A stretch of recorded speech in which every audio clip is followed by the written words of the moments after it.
Hello everyone. अभी हम लोग क्लास 10th में सिंपल क्वेश्चन पेपर जो रिटेल है जिसका सब्जेक्ट कोड 401 है, सेशन 2024-25 का सेकेंड पार्ट जो कि सब्जेक्टिव क्वेश्चंस के लिए है, उसको यहाँ पे हम लोग देखेंगे।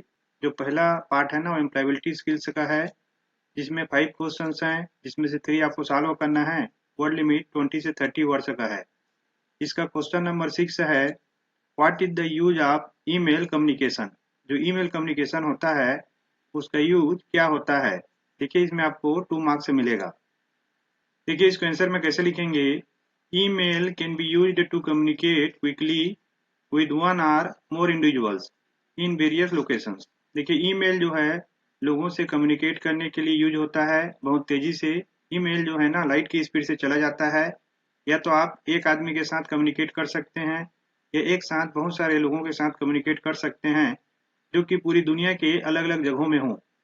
It offers flexibility, convenience and low cost. ये जो है फ्लेक्सिबिलिटी को ऑफर करता है, किसी भी टाइम में आप अपने सुविधा अनुसार इसको भेज सकते हैं। बहुत ईजी टू यूज है और लगभग जीरो कास्ट पे ये यूज होता है। इसमें क्वेश्चन नंबर 7 है, give the 4 steps for effective time management. जो इफेक्टिव टाइम मैनेजमेंट होता है प्रभावकारी, उसके हमको यहाँ पे 4 स्टेप्स बताने हैं। देखिए, आंसर में आपको इसको फर्स्ट में लिखना है ऑर्गेनाइज, ऑर्गेनाइज करना। सेकेंड, प्रायोरिटाइज, प्रायोरिटाइज करना कि किसको आप पहले करेंगे। थर्ड है कंट्रोल करना, पूरी तरह से कंट्रोल बना के रखना। और फोर्थ है ट्रैक। इतना अगर आप एग्जाम में लिखते हैं तो आपको 2 मार्क्स मिल जाएगा।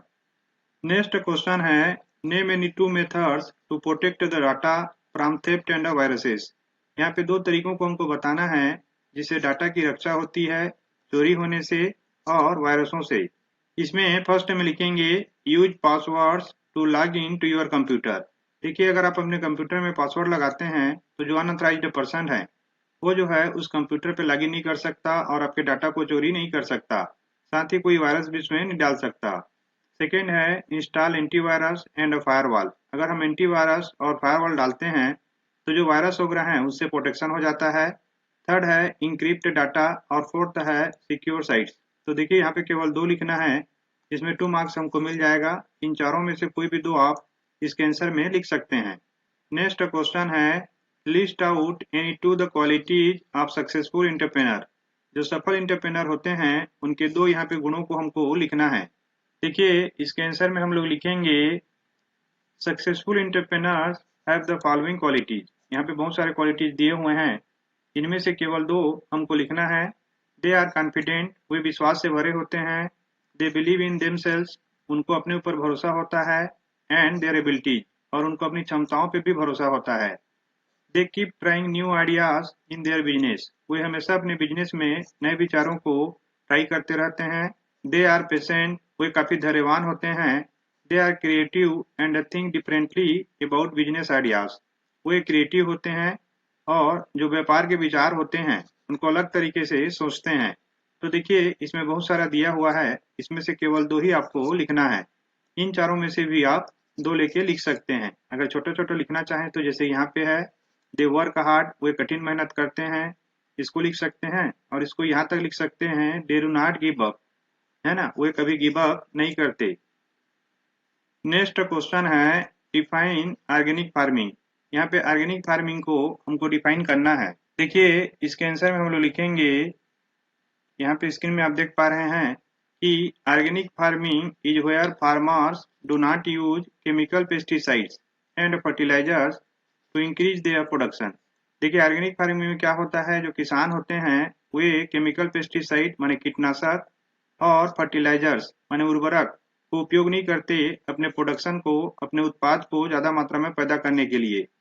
दे use organic and natural fertilisers, वे जो हैं ऑर्गेनिक माने प्राकृतिक और कार्बनिक उर्वरकों का उपयोग करते हैं, जैसे कि मैन्योर्स हुआ, गोबर का खाद हुआ या सड़े गले पत्ते हुए। Such as cow dung to help in growing crops, जैसे कि गाय का गोबर, ताकि उनका फसल ज्यादा मात्रा में पैदा हो। This helps in better quality chemical free crops while at the same time maintaining the soil quality for future use। इससे क्या होता है कि केमिकल फ्री खेती होता है और क्वालिटी काफी बेहतरीन होता है। साथ ही साथ जो जमीन का क्वालिटी है वो भविष्य के लिए काफी अच्छा मेंटेन होता है। अब नेक्स्ट पार्ट पे चलते हैं। नेक्स्ट पार्ट में यहाँ पे देखेंगे तो हमको 6 में से 4 क्वेश्चन सॉल्व करना है। 20 से 30 वर्ड का लिमिट है। इसमें 2 into 4 8 मार्क्स हमको मिलेगा। क्वेश्चन नंबर 11 है डिफाइन टेलीकॉम बिलिंग। इसमें हमको टेलीकॉम बिलिंग को डिफाइन करना है। देखिए इसके आंसर के लिए हम लोग यहाँ पे देखेंगे telecom billing is a process of collecting usages, aggregating it, applying required usage and rental charges and finally generating invoices for the customers।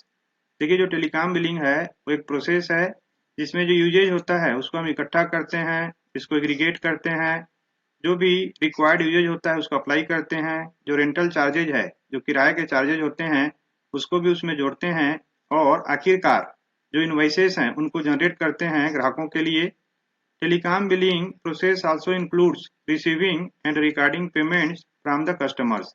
Telecom billing में रिसीविंग और रिकॉर्डिंग माने प्राप्त करना और रिकॉर्ड करना जो पेमेंट्स हैं कस्टमरों के द्वारा वो भी शामिल होता है। नेक्स्ट क्वेश्चन है store layout and design plays an important role in defining the store image, justify the statement. देखिए जो स्टोर का लेआउट होता है कि आपका स्टोर जो है ना वो कैसे बना हुआ है, साथ ही में उसका डिजाइन कैसा है, ये महत्वपूर्ण रोल अदा करता है कि जो ग्राहक हैं उसके दिमाग में जो स्टोर है उसका इमेज कैसे बनता है। इस स्टेटमेंट को हमको जस्टिफाई करना है कि स्टेटमेंट सही है।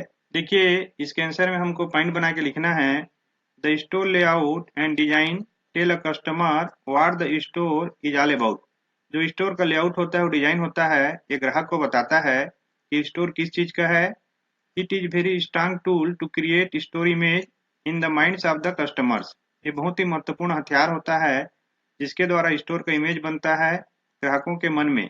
It is defined as a physical location of various units of the stores that facilitate shoppers. इसको डिफाइन किया जा सकता है ये एक फिजिकल लोकेशन में, एक कोई ठोस जगह में जहाँ पे अलग अलग यूनिट्स होते हैं स्टोर्स के, जिससे जो शॉपर्स हैं, जो कस्टमर्स हैं, उनको फैसिलिटेट या सुविधा दिया जा सकता है। It is a plan to make effective use of space. ये जो है जगह का एक प्रॉपर यूज का प्लान होता है। It takes into account the customer flow pattern, display the merchandise, permanent structures like easels and fixtures. तो देखिए ये जो है ग्राहक कैसे उसमें आते हैं, उसमें जो अलग अलग सामान है उनको डिस्प्ले करने का, और परमानेंट स्ट्रक्चर्स जो होते हैं जैसे कि एसेल्स और फिक्चर्स होते हैं उनको कैसे रखना है, इसका एक प्रकार का पैटर्न या इफेक्टिव यूज होता है। इनमें से देखिए हमको केवल 2 को ही इसके आंसर में लिखना है, जो भी 2 आपको लगे अच्छा उसको आप लिख सकते हैं। नेक्स्ट क्वेश्चन है right any 2 disadvantages of angular floor plan. जो एंगुलर फ्लोर प्लान होता है ना उसके 2 डिसएडवांटेजेस को इसके आंसर में हमको लिखना है। देखिए इसके डिसएडवांटेजेस में लिखेंगे it is not very aesthetic, looks clumsy. देखिए ये जो है ना बहुत सुंदर नहीं लगता है और बहुत ही अनप्रोफेशनली लगता है। And it is very principle of impulsive selling is not serve. यहाँ पे जो तेज गति में बिक्री का जो प्रिंसिपल है ना, सिद्धांत है, वो पूरा नहीं होता है। नेक्स्ट क्वेश्चन है why merchandise planning is useful to the organiser. जो मर्चेंडाइज प्लानिंग है वो ऑर्गेनाइजर के लिए उपयोगी क्यों होता है। देखिए यहाँ पे लिखेंगे merchandise planning is useful to the organiser. इसमें फर्स्ट है फॉर अट्रैक्टिंग कस्टमर्स। जो मर्चेंडाइज प्लानिंग है वो ऑर्गेनाइजर के लिए काफी उपयोगी होता है क्योंकि ग्राहक जो है ना वो काफी ज्यादा अट्रैक्ट होते हैं। इंक्रीज सेल्स, इससे बिक्री बढ़ता है। Profit maximisation and reducing expenses, इससे जो प्रॉफिट है वो मैक्सिमम होता है और जो खर्चे हैं ना वो ये कम होते हैं। इसमें नेक्स्ट क्वेश्चन है give steps to determine right assortment of merchandise. जो मर्चेंडाइज है उसको सही ढंग से छांटने का जो स्टेप्स है उसको इसके आंसर में हमको लिखना है। तो इसके आंसर में जो स्टेप्स हैं उसको लिखेंगे the steps to determine right assortment of merchandise are. इसमें फर्स्ट है एसेसिंग द टारगेट मार्केट, कि जो टारगेट मार्केट है उसको एसेस करना, पता करना। कलेक्टिंग इन्फॉर्मेशन, जो इन्फॉर्मेशन है उसको कलेक्ट करना। एनालाइजिंग द डाटा, जो डाटा है उसको अच्छे से जांचना।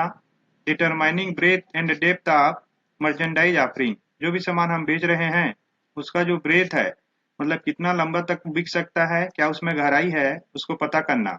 अब इसमें नेक्स्ट क्वेश्चन है नेम एनी 4 हाउसकीपिंग टास्क। जो हाउसकीपिंग टास्क होते हैं उनमें से 4 का नाम यहाँ पे हमको लिखना है। तो देखिए इसके आंसर में हम लोग लिखेंगे कॉमन हाउसकीपिंग टास्क्स आर, जो कॉमन हाउसकीपिंग काम होते हैं वे हैं वैक्यूम क्लीनिंग, वैक्यूम के द्वारा सफाई करना, पेंटिंग, पेंटिंग करना, वीडिंग करना, मेंटेनेंस करना, और जो कचरा है उसको फेंकना, वेस्ट रिमूवल। अब हम लोग नेक्स्ट पार्ट पे आ चुके हैं। ये जो है लॉन्ग आंसर टाइप के क्वेश्चन है। यहाँ पे देखिए 5 क्वेश्चंस दिए हुए हैं, इसमें से 3 आपको सॉल्व करना है। वर्ड लिमिट 50 to 80 का है। इसमें 4 into 3 12 मार्क्स आपको मिलेगा। इसमें नेक्स्ट क्वेश्चन है question number 17। What are the objectives of retail transportation? जो रिटेल ट्रांसपोर्टेशन होता है ना, खुदरा जो इधर उधर सामान ले जाते हैं, उसके प्रमुख ऑब्जेक्टिव्स क्या क्या होते हैं? तो देखिए इसके आंसर में हम लोग लिखेंगे कि ऑब्जेक्टिव्स ऑफ रिटेल ट्रांसपोर्ट, इसमें फर्स्ट है to deliver the goods to the customer in a short time, कि बहुत ही कम समय में ग्राहक तक सामान पहुंच जाए।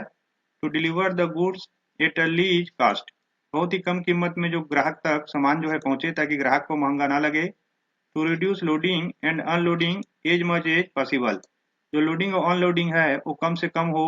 To improve safety measures during transporting, transport के दौरान जो सुरक्षा है वो काफी ज्यादा रहे। To adopt all legal requirement towards transportation, और जो भी जरूरी कागजात होते हैं लीगली कानूनी, वो रिक्वायरमेंट को हम पूरा करें ट्रांसपोर्टेशन के दौरान। तो देखिए यहाँ पे 5 दिया हुआ है, इसमें से केवल 4 आपको अपने अनुसार इसके आंसर में लिखना है। इसमें नेक्स्ट क्वेश्चन नंबर 18 है list out the steps for designing a store layout. एक स्टोर लेआउट के डिजाइनिंग के लिए जो स्टेप्स होते हैं उसको यहाँ पे हमको लिस्ट बनाकर लिखना है। तो देखिए इसके आंसर में हम लोग लिखेंगे planning a store layout involves the following steps, कि अगर हम लोग प्लान कर रहे हैं स्टोर के लेआउट का, उसमें नीचे दिए हुए स्टेप्स होते हैं। फर्स्ट है determining the availability of space, की जो जगह है उसके अवेलेबिलिटी को पता करना। Determining space needs for selling and non selling area, कि जो स्पेस नीड्स है, जो जगह का जरूरत है जहाँ पे हम सामानों को बेचेंगे और जहाँ पे लोग खड़े होंगे, उनको डिटरमाइन करना। Fitting space needs for good customer flow and maximum sales per square foot, जो जगह का जरूरत है उसको फिट करना, सही ढंग से जमाना ताकि ग्राहकों का अच्छा उसमें फ्लो बना रहे और अधिकतम बिक्री जो है ना पर स्क्वायर फुट के हिसाब से हो। Provision for self service, self service के लिए वहां पे जगह बने। Types of merchandise presentation techniques, अलग अलग प्रकार के सामानों को दिखाने के तरीके जो है ना वहाँ पे यूज किए जाएं। यहाँ पे देखिए 4 की जगह 5 दिए हुए हैं, जिसमें से 4 आपको इसके आंसर में लिखना है। नेक्स्ट क्वेश्चन नंबर 19 है a merchandiser is responsible for particular lines of merchandise. For example in a department store there may be merchandisers for men's wear, women's wear, children's wear, etc. The basic duties of the merchandiser can be divided into how many areas? Explain. देखिए यहाँ पे इस question में बोल रहा है कि एक मर्चेंडाइजर रिस्पॉन्सिबल होता है एक पर्टिकुलर लाइन के मर्चेंडाइज के लिए, माने सामान को बेचने के लिए। जैसे किसी डिपार्टमेंट स्टोर में एक मर्चेंडाइजर मान लो खाली पुरुषों के कपड़े को बेच रहा है, कुछ महिलाओं को कपड़े के बेचने वाले होते हैं और कुछ बच्चों के कपड़े को बेचने वाले होते हैं। तो जो बेसिक ड्यूटीज होते हैं ना मर्चेंडाइजर के, उनको कितने भागों में कितने एरियाज में डिवाइड किया जा सकता है, उसको इसके आंसर में हमको एक्सप्लेन करना है। तो देखिए इसके आंसर को हम लोग कैसे लिखेंगे। The basic duties of the merchandiser can be divided into 4 areas. 4 areas में इसको डिवाइड किया जा सकता है। Planning, directing, coordinating and controlling. कि प्लानिंग कैसे रहेगा, डायरेक्टिंग कैसे होगा, उनके बीच में कोऑर्डिनेशन कैसे रहेगा और कंट्रोलिंग कैसा होगा। इसमें फर्स्ट में देखिए the buying effort in terms of how well it fits in with the store image. देखिए जो खरीदारी का एफर्ट होता है ना उसको इस तरीके से देखा जाना है कि किस प्रकार से ये स्टोर की इमेज के साथ में फिट होता है। And with the other products being bought by other buyers, और जो अदर प्रोडक्ट्स हैं उनके साथ में कैसे फिट होता है जो बाकी खरीदार लोग खरीदते हैं। Planning though the merchandisers may not be directly involve in the actual purchase of merchandise, they formulate the policies for the areas in which they are responsible. तो देखिए जो मर्चेंडाइजर्स होते हैं ना वो प्लानिंग में डायरेक्टली इन्वॉल्व नहीं होते हैं और जो एक्चुअल परचेज होता है उसमें भी इन्वॉल्व नहीं होते हैं, लेकिन वे उन पॉलिसियों को बनाने में मदद करते हैं जिस एरिया के लिए वे जिम्मेदार होते हैं, क्योंकि उनको एक्चुअली मालूम होता है कि ग्राहक किस प्रकार की खरीदारी करते हैं। देखिए ये जो फर्स्ट वाला है ना ये प्लानिंग के लिए है, यहाँ पे इसका हेडिंग में आप प्लानिंग लिखेंगे। सेकंड में देखिए सेकंड जो है डायरेक्टिंग के लिए है। It is very important function of merchandiser that he will guide and train buyers as and when the need arises. कि देखिए जो डायरेक्टिंग है ना, किस प्रकार से वो कस्टमर्स को डायरेक्ट करता है, यही मर्चेंडाइजर का सबसे महत्वपूर्ण काम होता है, क्योंकि वही गाइड करता है और खरीदारों को ट्रेन करता है जब भी जरूरत पैदा होता है। Inspiring commitment and performance in the part of buyers is necessary, कि जो खरीदारी करने वाले लोग हैं उनको इंस्पायर करना, उनके आगे में परफॉर्म करना, ये बहुत ही जरूरी होता है। उसके बाद थर्ड में देखिए यहाँ पे कोऑर्डिनेटिंग वाला स्टेप को हमको लिखना है। इसमें लिखेंगे usually merchandise manager supervise the work of more than one buyer and they need to coordinate, कि देखिए एक साथ एक ही खरीदार को तो डील नहीं करते हैं, कई सारे खरीदारों को डील करते हैं, तो उनको कोऑर्डिनेट करना आना चाहिए। फिर उसके बाद कंट्रोलिंग, देखिए कंट्रोलिंग में assessing not only the merchandise performance but also the buyers performance as well as buying behaviour is part of the merchandise managers job. जो मर्चेंडाइज मैनेजर होते हैं उनके कामों में एसेस करना कि किस प्रकार का खरीदारी हो रहा है, और साथ ही साथ जो खरीदार है उसके भी परफॉर्मेंस को देखना और उसके बाइंग बिहेवियर को समझना, ये भी जो मर्चेंडाइज मैनेजर होता है उसका काम है। Bike performance may be evaluated on the basis of the net sales maintain markup percentages, कि देखिए जो बाइंग का परफॉर्मेंस है ना उसको इवेल्युएट किया जा सकता है कि कितना ज्यादा बिक्री हो रहा है, और उसको मेंटेन किया जा सकता है मार्कअप परसेंटेज के द्वारा, मार्कडाउन परसेंटेज के द्वारा, ग्रास ऑफ मार्जिन परसेंटेजेज के द्वारा, और स्टॉक टर्न के द्वारा कि स्टॉक कितना टर्नओवर हो रहा है। This is necessary to provide control and maintain high performance results, ये जो है बहुत जरूरी है ताकि कंट्रोल किया जा सके और मेंटेन किया जा सके जो रिजल्ट हैं उनके हाई परफॉर्मेंस को। इसमें अब देखिए नेक्स्ट क्वेश्चन है question number 20। Explain any 4 types of consumers products which can be purchased by the ultimate users for their daily needs. इसमें हमको 4 प्रकार के कंज्यूमर प्रोडक्ट्स को बताना है और उसके टाइप को एक्सप्लेन करना है जो कि लोग खरीदते हैं, जिनको डेली नीड्स में जरूरत पड़ता है। तो देखिए इसके आंसर में हम लोग कैसे लिखेंगे, यहाँ से आपको ध्यान देना है। It includes following types of consumer products. इसमें नीचे दिए हुए कंज्यूमर प्रोडक्ट्स इंक्लूड होते हैं। फर्स्ट है स्टेपल। स्टेपल माने होता है जो रेगुलरली हम लोग यूज करते हैं, यूज्ड फॉर डेली नीड्स। जैसे कि इसमें एग्जांपल देखिए, ब्रेड है, मिल्क है, ग्रोसरी है, एक्सेट्रा। उसके बाद है इम्पल्स। इम्पल्स में जो कि आदमी तुरंत खरीदता है, इंस्टेंट परचेसिंग करता है, एग्जांपल है चॉकलेट्स। फिर उसके बाद इमरजेंसी, जो मजबूरी में खरीदता है, परचेस ऑन द नीड्स, जरूरत के हिसाब से खरीदता है, एग्जांपल है मेडिसिन। फिर उसके बाद है कन्वीनियंट, जिसको सुविधा के हिसाब से आदमी खरीदता है, कन्वीनियंटली परचेस्ड, जैसे कि वेजिटेबल्स होते हैं। फिर उसके बाद लग्जरी, जिसको लग्जरी के हिसाब से खरीदता है, जैसे कि कॉस्टली प्रोडक्ट्स होते हैं, जिसमें कार और ज्वेलरी आते हैं। फिर उसके बाद कम्फर्ट्स है, आराम के कारण खरीदता है, जिसको सुविधा उसको मिलता है खरीदने पे, जैसे कि सोफा सेट है। तो देखिए यहाँ पे जो दिए हुए हैं ना 6 ठो, उसमें से केवल 4 को इसके आंसर में आपको लिखना है। इसके बाद इसका लास्ट क्वेश्चन है question number 21। Mister Ratan is an owner of a departmental store. In his area shoplifting incidents are increasing day by day. So he planned to appoint a security guard. According to you, what eligibility criteria should be followed by him while appointing a security guard? देखिए mister रतन जो है एक departmental store के मालिक हैं। उनके area में दुकानों में चोरी की घटनाएं बढ़ रही हैं दिन प्रतिदिन। तो उन्होंने प्लान किया कि वो एक सुरक्षा गार्ड को रखेंगे। आपके अनुसार उस सुरक्षा गार्ड के लिए क्या एलिजिबिलिटी क्राइटेरिया होना चाहिए जिसको मिस्टर रतन जो है यूज करें सिक्योरिटी गार्ड को अपॉइंट करते समय में।